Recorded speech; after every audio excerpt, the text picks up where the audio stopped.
A factory in Lancashire, 1928.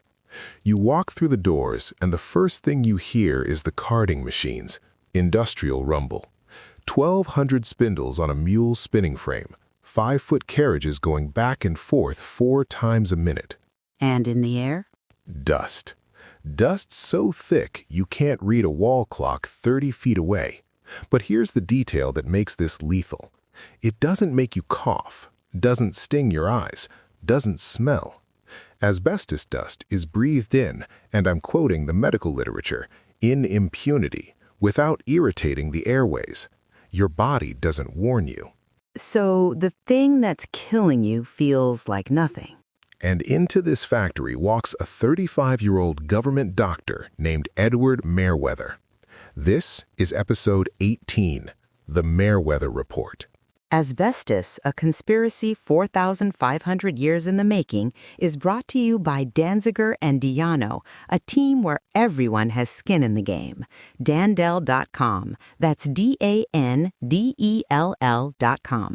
Last episode, we watched Johns Manfield decide what to hide, Anthony Lanza deleting the fatal sentence, Vandiver Brown and Sumner Simpson agreeing on a policy of silence, the American betrayal. And now we go back across the Atlantic, because while the Americans were deciding what to hide, someone in Britain was deciding what to count. Edward Merewether.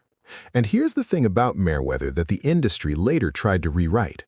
There's a characterization that floats through the literature, traced back to Morris Greenberg in 1994, that Merewether was young and inexperienced when he got the assignment. Who benefits from that characterization? If the investigator with a junior official sent to tick boxes, you can wave away everything he found. Exactly. And the record says the opposite.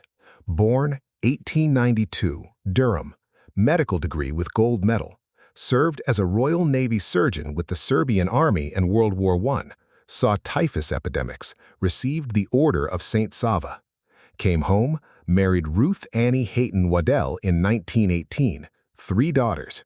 Spent years studying tuberculosis in Sheffield, so he already knew what fibrotic lung disease looked like.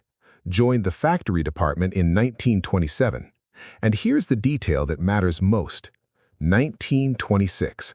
While still serving as a medical inspector, he was called to the bar at Gray's Inn. A doctor who also qualified as a lawyer, he understood what evidence would hold up in a hearing. That's not inexperience, that's the most dangerous thing an industry can face, a scientist who thinks like a prosecutor. Colleagues called him Uncle M, warm, meticulous, relentless. Peter Bartrip debunked the inexperience myth in 1998. This was the most qualified person in Britain for the job, and the industry spent decades pretending he wasn't.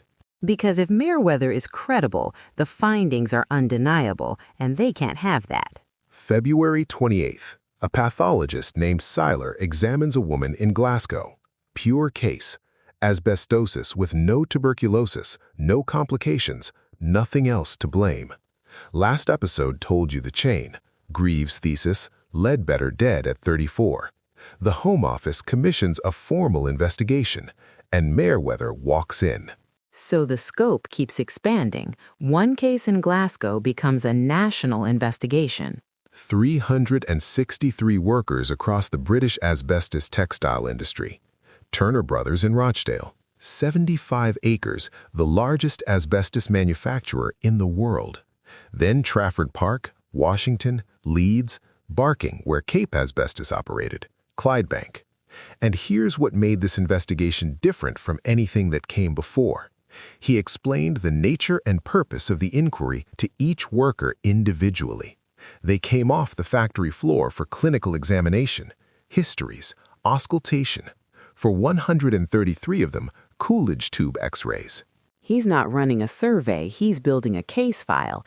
Every worker documented, every exposure history recorded. This is the kind of evidence that holds up in a courtroom 50 years before the lawsuits. And he understood something nobody else was accounting for. He was only examining current workers. Anyone too sick to work wasn't there. Anyone dead wasn't there. His sample was the healthiest possible version of the truth.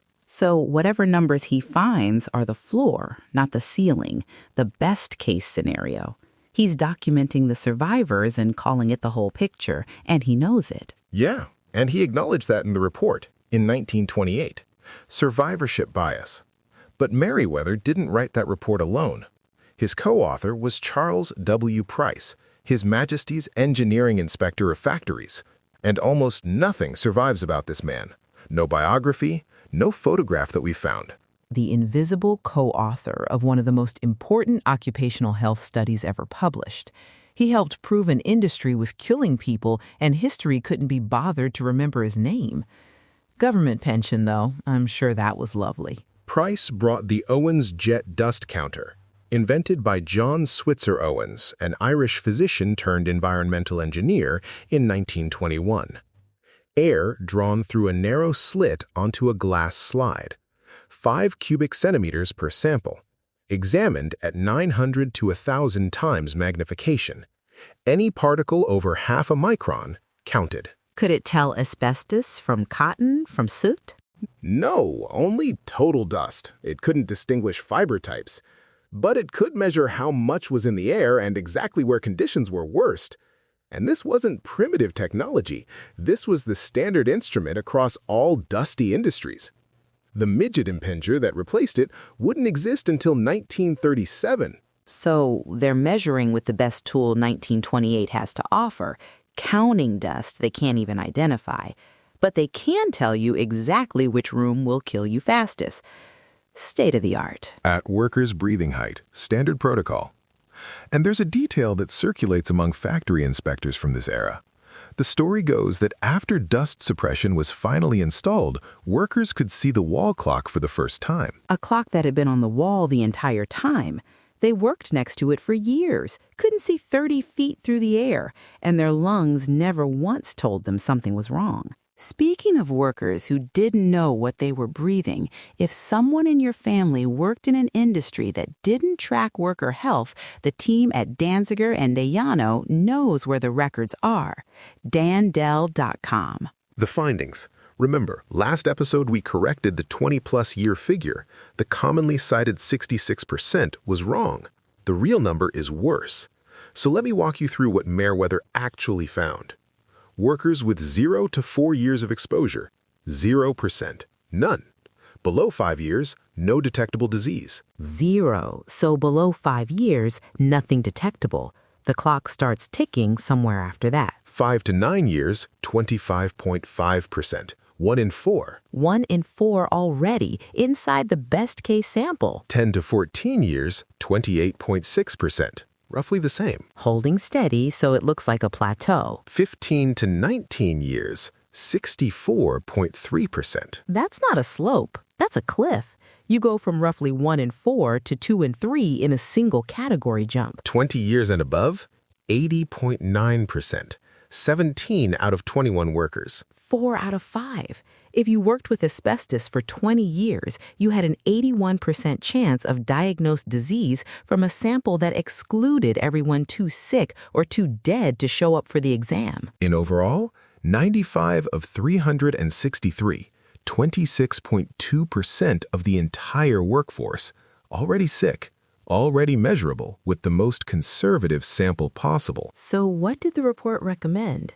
Pull the product? Shut the factories? Price wrote 12 specific engineering recommendations, not vague suggestions.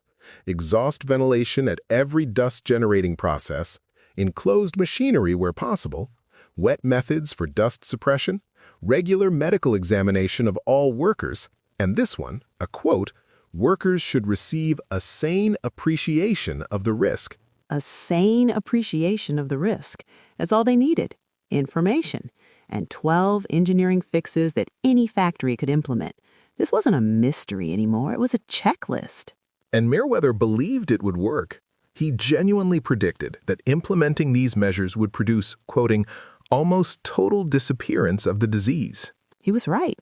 About the science, about the engineering, about every single thing except what people would do with it. By 1930, global asbestos production hit roughly 338,000 metric tons. An industry that size now had undeniable, published, presented to Parliament proof that its product killed the people who made it. 338,000 metric tons, 12 engineering recommendations, 80.9%. They had the problem, the proof, and the solution, all on the same desk at the same time. And Merewether spent the rest of his career trying. He published follow-up studies, a memorandum on asbestos in tubercle 1933 and 34. He even calculated the average duration of exposure to fatal asbestosis at 15.2 years, became senior medical inspector, was made King's Honorary Physician, Fellow of the Royal College of Physicians, CBE. The establishment honored the man while ignoring his findings. They pinned medals on him and let the workers keep dying. That's not a contradiction. That's how it works. Next time, Episode 19, 2 Prosecutions. 2? The Asbestos Industry Regulations of 1931. Britain, first country in the world to regulate asbestos in the workplace. 6 government inspectors sat across the table from 7 industry representatives. And in 37 years, 2 prosecutions. Before we go, this is a show about people who were never told what they were breathing. We want to tell you about someone who found out far too young. Merewether was 28 years old when the diagnosis came, peritoneal mesothelioma, no known exposure. 28, given 2 years. Found specialists at the NIH, became an early adopter of a treatment called HIPAC, and 21 years later, Merewether is still working, still advocating, still here. If you're facing a diagnosis, or if someone in your family is, you don't have to figure this out alone. The team at Danziger and De Llano has spent 30 years helping families understand what happened and what comes next. Call them or visit dandell.com, DANDELL.com. The consultation is free, and they've been through it themselves. You've been listening to Asbestos, a Conspiracy 4,500 Years in the Making. Episode 18, The Merewether Report. Next week, 2 prosecutions when the regulations were written to fail.